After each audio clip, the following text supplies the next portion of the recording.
Hello, everyone, to those connected. We're going to wait maybe 30 more seconds, getting the last folks to connect easily, and then we'll get started.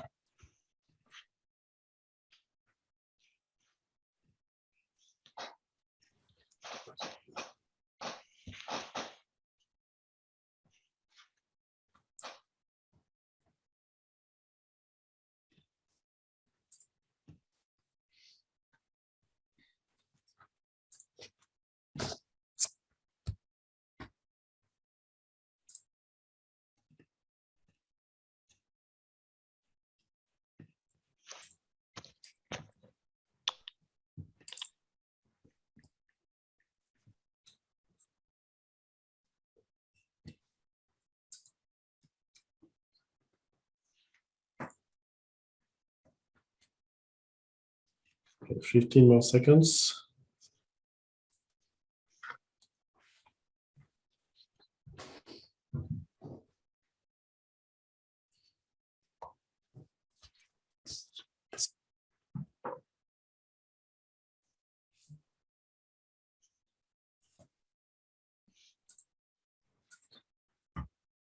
Okay, everyone. My name is Franck Chenet, and I am delighted to be with you to host this Antalis webinar on sustainability and packaging trends, together with Positive Luxury. Antalis is a global leader in paper, visual communication, and packaging markets. And we are delighted to have you participate today. Throughout the webinar, you will be able, at the bottom of your screen, to ask some questions, which will be visible from the panelists, and we will answer throughout the presentation or at the end. At the end of the webinar, you will also be invited to a small survey, which will also allow you to win a notebook, not win, to receive a notebook as a souvenir of these great content we are going to share with you today. We have two remarkable guests with us. First, Amy Nelson-Bennett, who is the co-CEO of Positive Luxury, and I'll let Amy present herself in a few seconds. And together with me, Xavier Jouvet, our Group Director for the Paper and Visual Communication Business Units at Antalis Headquarters. Amy, good to have you with us. I'll let you present Positive Luxury. Thank you, Frank. So just if people haven't heard of Positive Luxury, thank you very much, the Antalis team, for having me here today and for having me as part of your awards. Positive Luxury is a business that was set up a decade ago by two female entrepreneurs. It was a very early business within sustainability. We are the only organization that focuses on the luxury industry. So our mission is to make a future for the luxury industry, to help business shape that by changing our business model and really focusing on communications and the issue of trust. We do the conventional things that businesses like ours do for lots of areas of the market. So we do an ESG-based assessment. Businesses that meet our certification standards are certified with the Butterfly Mark Trust Mark.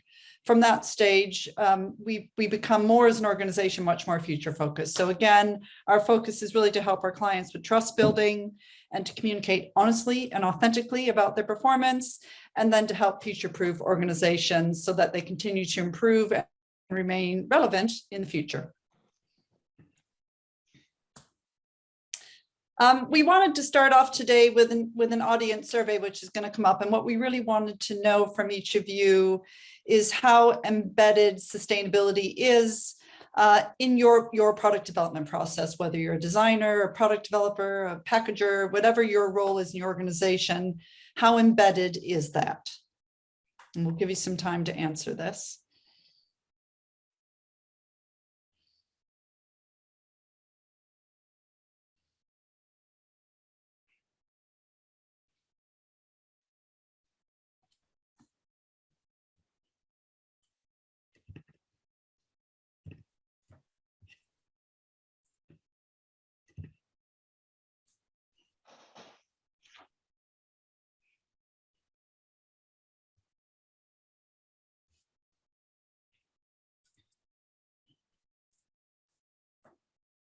So how many answers already? Well, we're getting up to the top here, a few more seconds, and I believe we'll have a full house. As we do that, just to mention that the survey result will be towards the second half of the presentation. I also wanted to mention that this webinar will be available on a replay, and that we are also live on Facebook and LinkedIn as we move forward. Okay, let's close the survey. And Amy, as we went through the last 2 years of pandemic, quite troubled economic times, tell us more about the state of the luxury industry today. Okay. I think there's 5 key things which are hopefully interesting or relevant for this audience that are probably specific issues to the luxury industry. I think we all know the market is remains turbulent for perhaps different reasons than a year ago, but that's quite common. The luxury industry is experiencing in 2022 what I call modified buoyancy. There were very, very optimistic projections for the industry near the back end of last year, for both products within the luxury industry, but also services like travel that were rebounding. Obviously, economic conditions driven by what's going on in Ukraine, as well as the lockdowns in China, have modified those predictions. But overall, the forecast for the luxury industry, we're lucky, it remains a positive one. The issue, all you read about in the headlines is rising prices, and that is true. That is happening everywhere. Some of it caused by inflation, some of it being driven by other issues. For the luxury industry, and one of the reasons it's always more buoyant is in the midst of all that, affluence continues to rise. So there is a growing number of luxury consumers, and they are increasingly wealthy. So for that industry, their target market tends to be highly resilient through these sort of unstable times.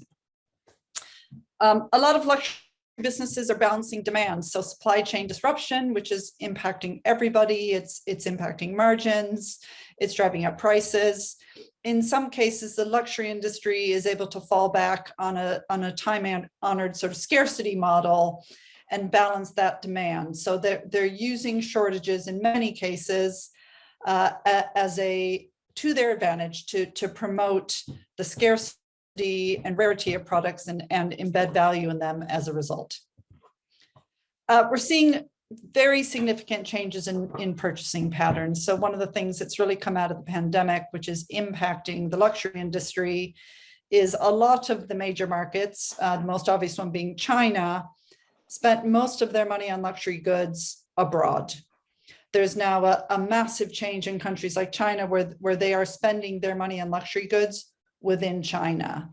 You see a similar trend that's mainly impacting Europe, London, Paris, the big countries over here where tourists came and spent large sums of money. We feel that. The other big trend we're seeing is in the US, where wealth has been spread more evenly across other urban locations in the US, and therefore retail purchasing patterns are changing in that very significant market as well. So that's impacting businesses. The really interesting one for us today is value chain ownership. What we are seeing a huge rise in the last probably 6 to 9 months is brands taking a much more active interest in their supply chain, in the partners they work with, in the operating practices of those partners, and looking beyond just their immediate tier 1 partners, which is why I have the glass half full, because for people on the call today, that opportunity for collaboration is actually, from our perspective, a really immense opportunity for businesses. So Amy, in this global context, if we zoom on the topic of sustainability, how do you see it in terms of criticality to the luxury industry? I compare it to what digital was 10 to 15 years ago. Get your head around it now and get ahead. It's incredibly important to every industry, but in particular, it's specifically specifically important to the luxury industry because of the way the demographic is shaping. So over the last 5 years, there's lots of research that shows this, but 85% of consumers globally, and this survey goes across about 30 different markets, have become more sustainable in their purchasing over the last 5 years. A lot of that centers around packaging and plastics, but obviously not exclusively. 85%, the same statistic of growth in the global luxury industry, is being driven by millennials and Generation Z. So these two younger generations who are growing in their earning power and certainly growing in their voice and their views on sustainability and ethical business are really growing as a share of luxury businesses' revenues.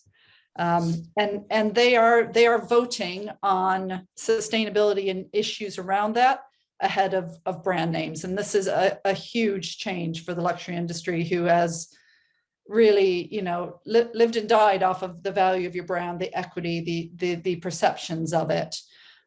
So in every single case now, people are rating sustainability as a more important factor in the making a purchase than the brand they buy from. And the variance between those two just grows as you move across the generations. So the power of a brand name is becoming less influential. The sustainability credentials of a business are becoming incredibly important, particularly amongst younger generations, which is where luxury industry is going to get its growth from. The other really harsh and real point that we can't avoid, and again, this is not unique to luxury businesses, but the issues that are going on, particularly around environmental damage and climate change, if we want to have businesses that are here for future generations, as well as protect the planet for future generations, then we have to take action against that now. And luxury is a very high profile part of the industry and has enormous opportunity to set an example and influence for good. Thanks. If we move on to Xavier, obviously we've seen that sustainability is a topic within the luxury brands. Obviously, once we have that direction set, we have various means to communicate. So maybe tell us how you see that impact, and how Antalis as a player in the market can contribute to that trend. Okay. First of all, I want to say that, yeah, if you had asked me 10 years ago this question, clearly sustainability was not on the agenda of luxury brands, at least when it comes to their communication. At that time, they were more talking about, their know-how, their craftsmanship capabilities, and their search for excellence. Now, obviously, sustainability is becoming an important topic. We see it through the requests we are getting from our customers who are asking us to help them in choosing the right media to support their communication. Obviously, everything needs to be aligned. It starts with their strategy, the alignment of the key messages, and then also the choice of media. So in the last years, Antalis has developed a much broader portfolio of responsible alternatives, and it's interesting that we have been into different directions according to also the requests from our customers. Historically, we have developed some papers using recycled paper, a recycled pulp, but then we have evolved also by integrating some other sources of fibers. We have, for instance, an interesting range with refit, which is including some waste of the textile industry, some waste of cotton or wool, which is quite appealing for some brands coming from this industry. The whole topic also of CO2 emission is important. By the way, it varies from country to country. It's a very sensitive issue in Nordics and in UK, for instance. Not yet as much in Western Europe, but it's becoming more and more a topic. And finally, we have also decided to contribute to the preservation of the planet by having some products which are part of the 1% for the Planet Fund, where we also try to have a positive impact on the planet. Recently, we have specifically one range which has been clearly defined to meet all these criteria, which is the All in Origin range. It's a product, it's a range of papers and boards which are a refined craft spirit, and where the colors are very much inspired by the nature. And this paper and these boards are, as I said, contributing to 1% of the Planet Fund, and also are carbon neutral. Okay, so obviously here we have examples of printed materials. In the luxury area, we also have in-store activity where sign and display is a key factor in either directing the customers or valuing the brand. Can you tell us more about some insight about the trend on retail as well? This is a more recent trend, but there is clearly right now a trend to what we call kill plastics or kill PVCs.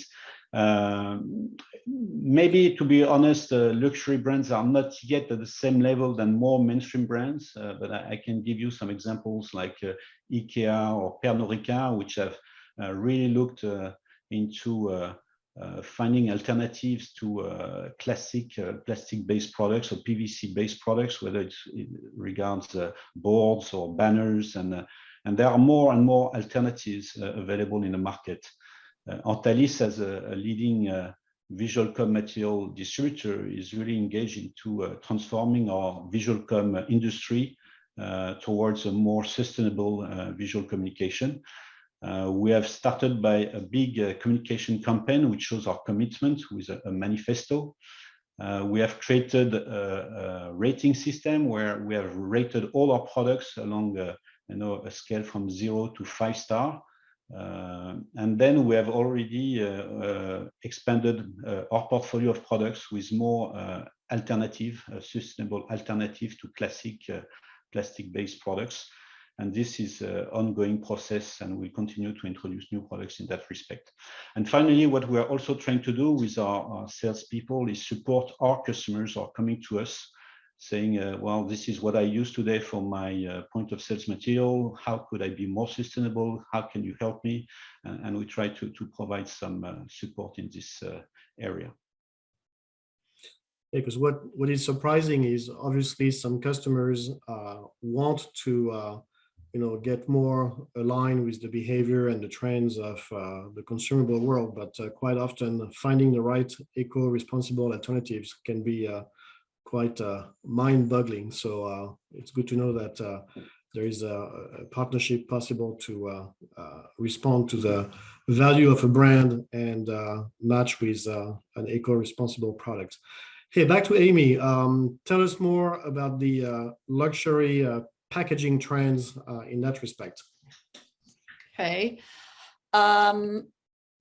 First of all, I want to start with what I find incredibly encouraging piece of research that again came out at the end of last year. And this is a really important message for people in business, no matter what seat you sit in. The question is, I'm more likely to buy from or to work for a company that stands up for environmental issues, social issues, or governance issues, which are really about ethics and transparency when you talk to consumers and employees. The numbers of people who are being swayed by those factors are overwhelming.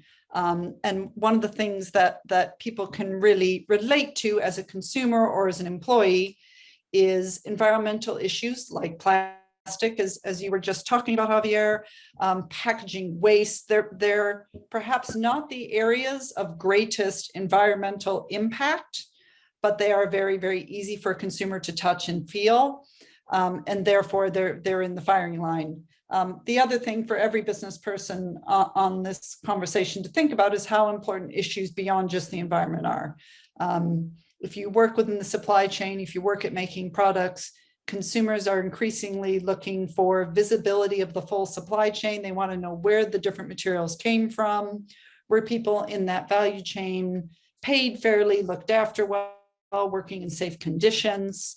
And also within governance, the expectation for companies to talk very honestly and factually about their credentials of their products and materials is significant and is growing. So those are things for everybody who works within the packaging field or the business field more broadly to be aware of. This is a recent McKinsey study that mapped general consumer, and again, it's from a huge number of countries. It's a massive study. It covers most of the major economies that luxury businesses will be looking to for customers. And it maps concern about packaging sustainability against consumers' willingness to pay more for sustainable packaging. And again, it varies significantly by country. And you can see that countries like China and India that deal with the impact of production and pollution, or India where they deal with a huge amount of pollution, littering, and an inability to deal with the amount of waste the country has, rating very, very highly. But nonetheless, this is a very high profile topic in countries all over the world. And encouragingly, people are increasingly willing to pay a premium for a product that they believe is not damaging the environment. And that's a fantastic change in consumer sentiment. It may only be 10% more, but 10% is a meaningful amount. The other big trend that we're seeing in packaging is that it is a target for legislation, and in lots of different areas. So again, the same McKinsey study, it looked at 30 different countries. It looked at the type of legislation that was happening in each, and the number of different laws that were coming into place that countries will have to comply with, whether you make your products there, whether you import or export your products there, whatever it may be. This is a growing amount of legislation that is impacting our industry. And again, we can do it at the last minute, or we can try to get ahead of it. There's always time to prepare for these things. The most popular area for legislation is around businesses taking responsibility. So it's the collection, sorting, and EPR, which are business schemes for essentially encouraging reuse. But as you can see, reduction limitation, a lot of legislation around that. Again, UK and Nordics very leading in that. Huge things expected to be coming in Europe. Packaging design and safety, even traceability and labeling. We expect what we now are used to in the food industry to be impacting things like the beauty industry, the fashion industry, the drinks industry within the next couple of years, where consumers are expecting a huge amount of transparency on the label related to sustainability. So now that we understand the context, get some views about consumer habits and expectations, I guess as a consumer, I would want to know, in terms of brand acting, what are the quick wins? What is the toolbox they need to build, basically? Yeah, I mean, it can sometimes feel like, where do I start? But as you guys just demonstrated with what Javier shown, every time I talk to a sort of progressive supplier, they're excited in telling me about innovative material advances they're making. And that's the thing for everyone to keep in mind, is that there's more available out there every day, and in volumes and at prices that are becoming more realistic for business and consumers. So I'm going to focus on what I think are 86% of the wins a business would take. These are quick and midterm wins that you could look at within 6 to 12 months, maybe 18, depending on the cycle of your organization, that would help you address some of these demands that we're facing. So the first is to look at the materials. Consumers are no longer excited when they read 100% recyclable. What they want is that material to have a very, very high content of recycled materials within it. So where it was, can I put it in the recycling bin before, it's now about, I don't want this bottle, this carton, whatever it is, to be made of a virgin material. I want it to be made of recycled materials. And the closer you can get that to 100%, the stronger your claim and your attractiveness is. So incorporating that really high degree of recycled content is critical. making it recyclable and at a sort of curbside domestic level, that's a hygiene expectation now, particularly in developed countries. It's not necessarily a realistic one because it depends on each nation or locality's facilities. But the ability to be able to do that is it's just a basic expectation from consumers. So those two acts alone are the quick ones that people should be looking at. The next ones are things that I think help business and help the consumer. So reducing your packaging weight by 20 to 50%. I worked in the sort of niche fragrance industry for years. Why did we make some beautiful packaging and we made layers of it and it weighed a lot and it cost a lot to ship and it cost a lot to make in environmental terms as well. So reducing your packaging weight, reducing the sort of mass of your packaging has got a huge impact throughout the production process and on the impact of the final product. A consumer now recognizes that. It obviously allows you to engineer your product in a new and perhaps more interesting, less wasteful way. Plastic is obviously understood as a very dangerous product. So eliminating peripheries where you can, really focusing on single-use plastic and how do you work that out of your packaging or out of your design, what alternatives are available. They are growing, it's getting better. And if you can eliminate packaging completely on some items where it's not necessary, you now have a selling tool. If I may, Sure. I would like to add one point. Yeah, when we talk about plastic, we're also talking more and more about bioplastic, and also we're talking more and more about plastic which are biodegradable. So we need to be careful, obviously, about how we define plastic. Yes, there's bad plastic, there's better plastic, there's less bad. There's a lot of grades of it. From a consumer perspective, I think they see plastic and think bad.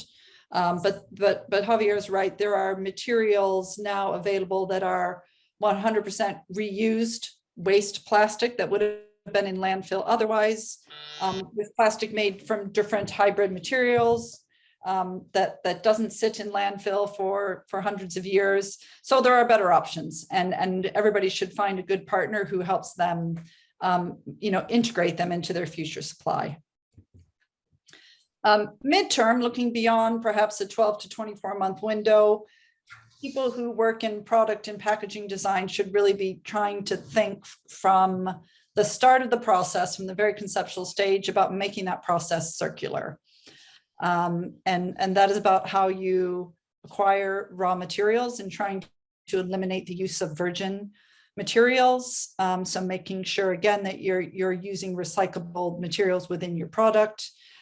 Moving into the design stage, really think about how you can reshape and form your products and packaging to add value to that packaging, to extend its life. How can you reduce the amount of packaging mass for transit and things like that, so that your carbon impact, your GHG emissions are lower, so that you are having less impact there? How can you try to make sure your packaging has a long life, that it gets used for other purposes, that elements are repairable? Where can it go at the end of its immediate life to be collected and ideally recycled? And the goal of this is to design your products and your packaging with the goal of minimizing the amount of waste that is eventually ending up in landfill.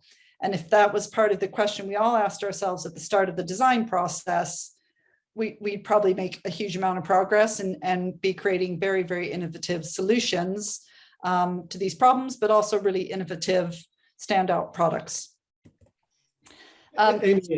Amy, as I see the Q&A part, two questions that could be suitable for your slide. The first one is the impact on the cost. There's a premium to all of that.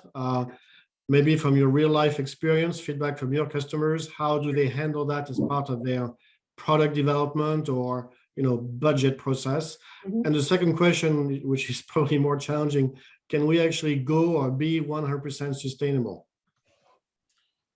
To the second question, probably not.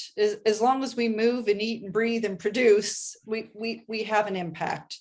Everything is about being thoughtful, and respectful and minimizing the negative impact and really addressing how you can amplify any positive impact you have. But can you be 100%? Can you have a genuine zero impact? No, that's why the word net zero exists, because you're as long as you're in business, you're always going to have some impact. The goal is how much of that can you reduce through genuine reductions.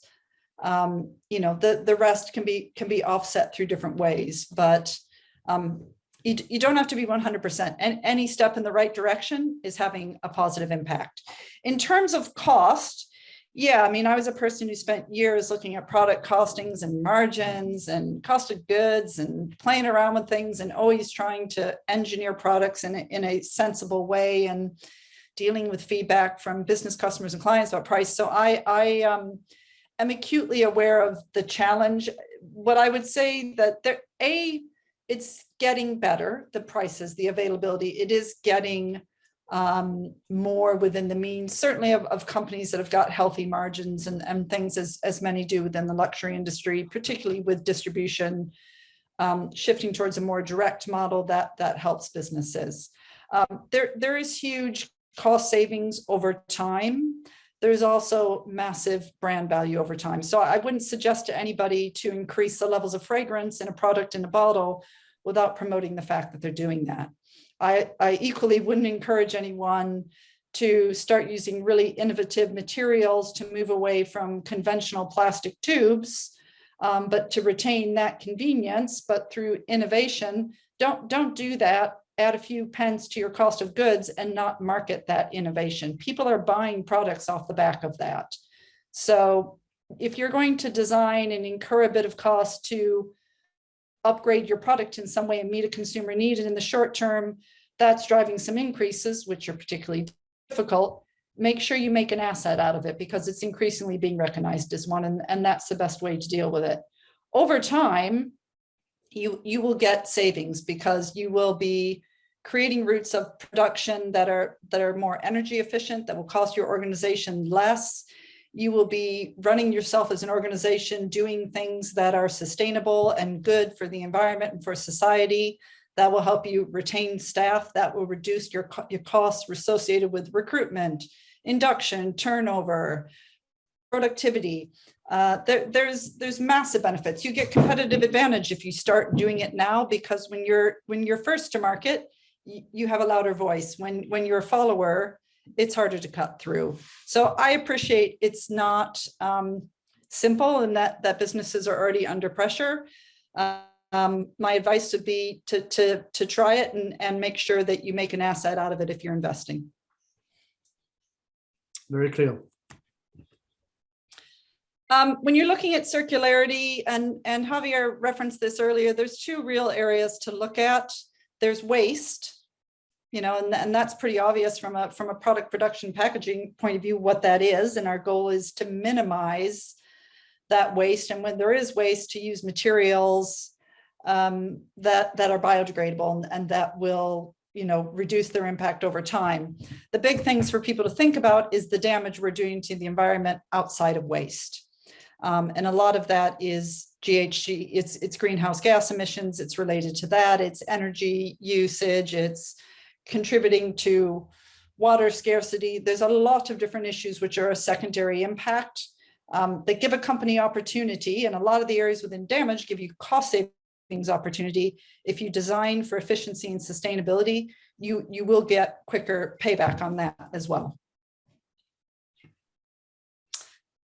Three key things that are, I guess, the fun stuff for people to think about if you were looking at really trying to embed this into your processes internally in a company. I think we need to redefine innovation full stop across the luxury industry. It often just means newness. It's not necessarily innovation, but I think packaging is about creating something more than just an attractive box. I think a lot of times you can create something which has an extended life because people value it more. And particularly within luxury, there's a reputation of creating that. So really think about alternative uses for packaging, how people could use it longer, adding quality to that, look across your entire value chain, not just the materials, look at distribution, look at how you handle damage, look at the impact of returns, all the different sort of added costs and impact to your business, and see what you can streamline.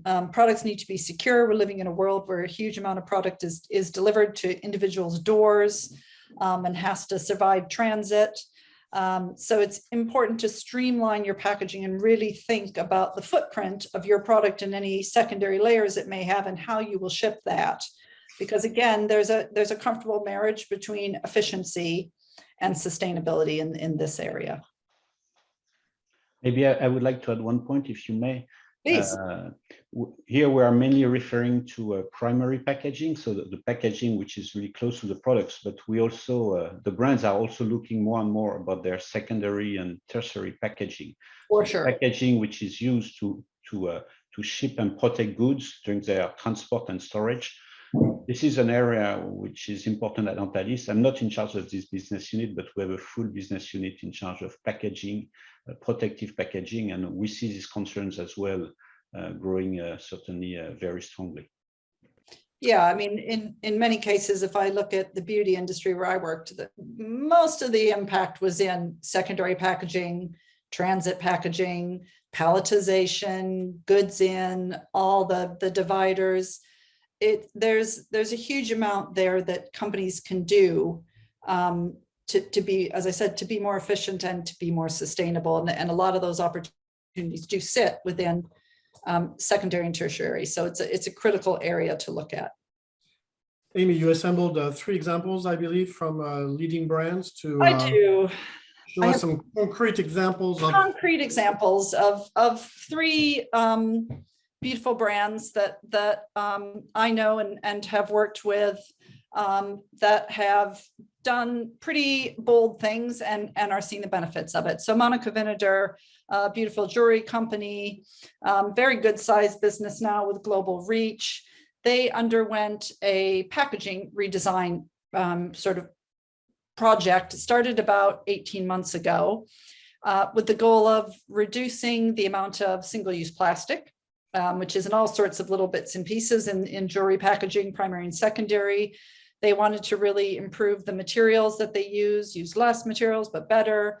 And they wanted to really measure the whole process and reduce their emissions. So Monica Vinader now has removed 90% of the single-use plastic from all the different various areas of packaging that they have. Their packaging is 100% recyclable. And made very well. So it's all 100% reusable. You can store jewelry in it, all sorts of different uses for it rather than sort of more permanent jewelry boxes. And when they measured the process before and after this project, they reduced their greenhouse gas emissions by 83%. It hasn't been a cost increase to the business. It's been done over time and thoughtfully by using less mass of packaging, but using more sustainable friendly materials and also reducing the energy used in the process and the shipping costs of this. They've had a really positive move forward at a net financial impact to the organization. So that's a fantastic example.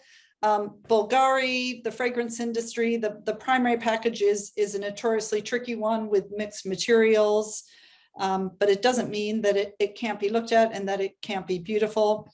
So this is a fragrance collection they've launched in the last year. They did a really good job working with very sort of lauded historical glass makers, but the 96% of their glass is now made of recycled glass. So it's not virgin materials, it's being reduced. And there's a real skill that's gone into that. You can see here with the coloring and the decoration and those sort of things. The outer packaging is 100% responsibly sourced.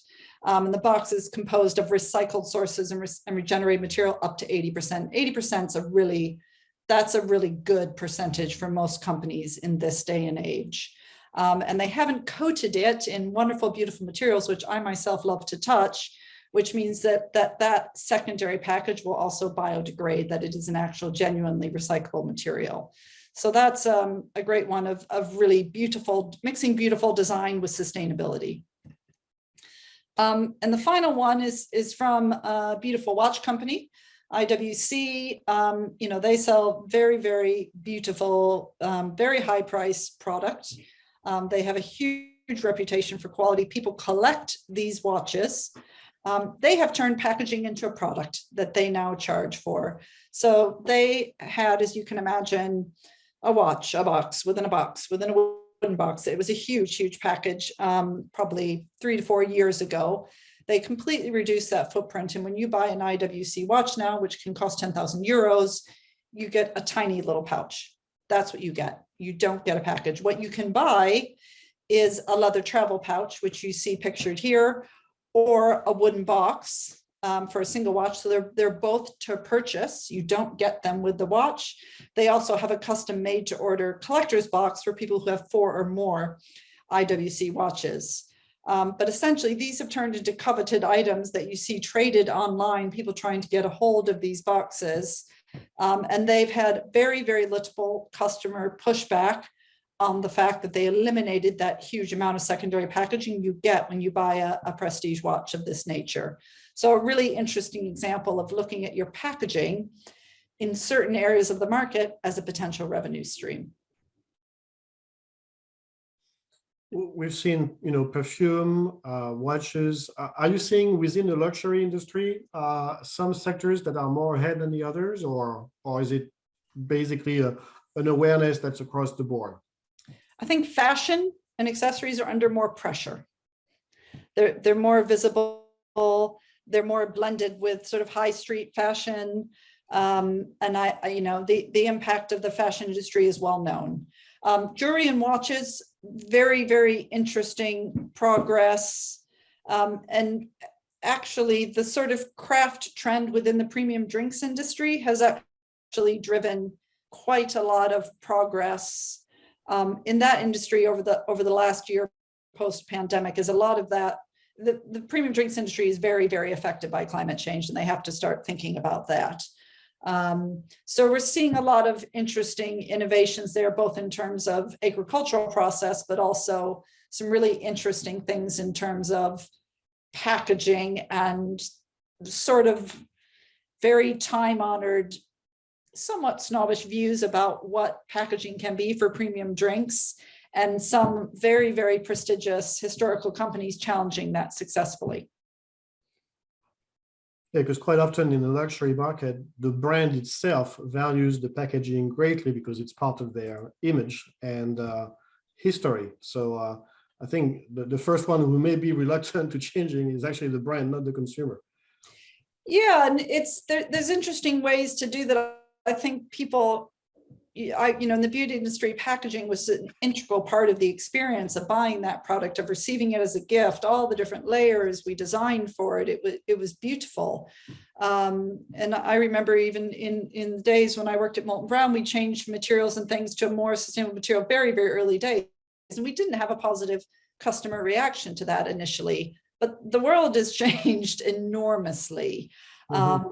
People still want to give people nice gifts. They still want to feel good when they buy something, but they still feel really angry when a delivery comes to their house in a box that big, that could have been that big, because now we know that isn't a positive thing. So we just have a more educated consumer, and that creates opportunities for people at a brand level and in the supply chain who are working with those brands to try to address this issue, and make it good for planet, good for society, but good for business. Amy, I bet you are absolutely dying to know the results of the initial survey. I am dying. So here they are, and I'm sure you have some comments about them. Well, I'm encouraged, actually. It's more who have got it embedded systematically in their business than I would have thought. And that means that 50% of the people on this call are, trailblazers who are at the forefront of really thinking about sustainability in the right way, which, as Javier said, isn't at the communication end. It needs to be thought about strategically and embedded in everything that a company does from a process and strategy point of view. But even moderately, that's still progress. But moderately and rarely, that's another 50% with a big opportunity, because this is an opportunity. We work with hundreds of different businesses who all know they should be doing something, but there's so many of these businesses who are in such an early stage of the sort of transformation their business needs to undergo to become sustainable in the midterm. So there's still people at very, very developmental stages, and those that can push through it and move quickly and find good partnerships and work with good suppliers and really be daring and can convince leadership to be balanced between short-term and midterm. It's an enormous opportunity and an incredibly interesting one to work on from a sort of design and manufacturing point of view. Very good. So just a few things before I hand back finally to Frank, and thank you for the time today. The key things that I see as opportunities when business is tough and marketing conditions are as they've been over the last 3 years, my mindset is always, there's always an opportunity there somewhere. So how do you find it? And what we've seen really over the last couple of years coming out of through the pandemic and coming out of it is that sustainability criteria, it's going to steer packaging strategy and brand decisions. So those that are involved in that and leading that, they're going to be the winners in the way that people who got their head around digital and that opportunity were the winners, because they were prepared when suddenly being there was no longer a choice. So I would really encourage a leadership perspective. I think it's an enormous opportunity for packaging suppliers. They've got a huge opportunity to really be a solution for brands who are 100% dependent on their suppliers to really become truly sustainable from their value chain perspective. And I think if brands were approaching suppliers in a spirit of genuine collaboration and asking for support and solutions, some amazing things could be done through that relationship. And the only other thing I would say is to think about innovation from a sustainability point of view. Don't just think about it from a new color, a new season, a new formula, a new format, a new size, whatever it may be. You really need to think about your way to deliver this across the value chain, but from the point of initial research and development. And the more you can embed sustainability into innovation in your organization, again, the more I think you will set yourself up to win in the midterm. Great, that's a great conclusion. A quick question that we are seeing on the Q&A, which is interesting. You shared some percentages of brands going sustainable, 80%, etc. Do you feel it is fairly calculated, or is it a mix of good communication? And therefore, how credible those percentages are at this stage, where, in all fairness, it is true to say that we are still at the beginning of the maturity of these measurements. Sure. Obviously, covering the topic for Antalis, we know that obviously some platform exists to calculate, footprint and so on, but it is much more wider than just energy consumption. So, a few words on that, maybe.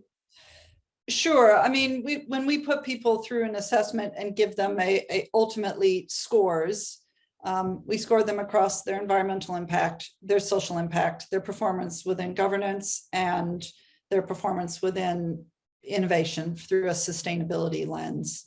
And we weight things within each of those sort of 4 areas against what we would call a sort of material risk. What is the negative impact? How important is it to your stakeholders? So consumers, employees, investors, government, whatever it may be. So there's a complex matrix that goes behind those kind of measures that ultimately end up with us giving up a set of performance measures to an organization. When companies are making claims about how sustainable they are, they're coming up with percentages of, packaging X this, Y that. If there isn't good detail, or they're combining a load of different things under one heading, it's challenging. In this day and age, we have greenwashing, which is sort of unreliable, loose answers that aren't well substantiated. And we have green hushing. And that's companies who don't say anything. And we should assume, therefore, that they don't have much from a sustainability perspective to talk about, which may not be fair, but it's the truth. But I think if companies can't detail that, so you might find something on a piece of packaging that says this, if you can't go to that company's website and get an answer that helps you understand how they made that statement, then there's a problem there, and companies should be really clear and see that as an opportunity to strengthen their communications. But I would look at it with probably suspicion at first, because there's so much greenwashing out there. So it depends. There's different ways to calculate different types of impacts. But if a company isn't giving you numbers and measures and targets, then they're probably not really answering the question effectively for you. Good enough. Thanks. Thanks, Amy. Thank you so much for your insight. And before giving the floor to Xavier, I just wanted to remind the audience that this webinar is part of our Antalis Creative Power Award series of webinar, which is webinar number 3. Maybe Xavier, as a conclusion, you can give us an update on this global award, which had a topic in terms of award category on sustainability. So the last word to you. Yeah, actually, the submission of projects have been closed since end of May. So we are absolutely amazed by the number of projects we received. We had set ourselves a target of 500 that we didn't believe we would achieve. And actually, we got almost 1,000, so 980 to be precise. And we had more than 50,000 people, printers, designers, graphic designers, brand owners visiting our website. So far, so good. Now we are collecting all the printed projects to prepare for the jury session that will take place in 10 days. And we will announce throughout the summer the finalists, and then the winners will be revealed mid-September. And then we will have a catalog of the top 50 projects. So that's very interesting and promising for the future. We will have also, and I haven't checked yet, to be honest, a specific category for sustainable projects. So I hope we've got many projects submitted as well, and we will look into this with a specific focus. So thanks again for your time. Thanks, Amy, for participating. A pleasure. Thank you. Yeah, back to you, Mark. Thank you both again. Thanks for all the participants. Hopefully we answered all the questions except one, I believe, on glass consumption as part of the manufacturing process, but we'll investigate and give some. Can you be 100% sustainable? It's exactly. related to the same. Exactly. It's a 100% fair point. Thanks all again. As a reminder, when the webinar closes, you will have access to a survey, very, very quick, which will allow you to receive a notebook as part of the Antalis Creative Power Award. Thanks again. Have a great day, and see you soon on sustainability topics. Bye-bye. Bye-bye.